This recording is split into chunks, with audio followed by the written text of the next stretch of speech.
भोला जी डमरू काहे बजवनी हम त आवत रहनी ना।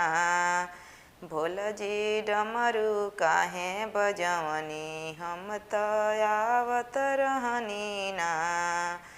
डमरू के अवजिया हमरे बगिया में समैली फुलवा लोरहत रहनी ना। भोला जी डमरू काहे बजवनी हम त आवत रहनी ना। डमरू के अवजिया हमरे बगिया में समैली फुलवा लोरहत रहनी ना। भोला जी डमरू काहे बजवनी हम त आवत रहनी ना। डमरू के अवजिया हमरे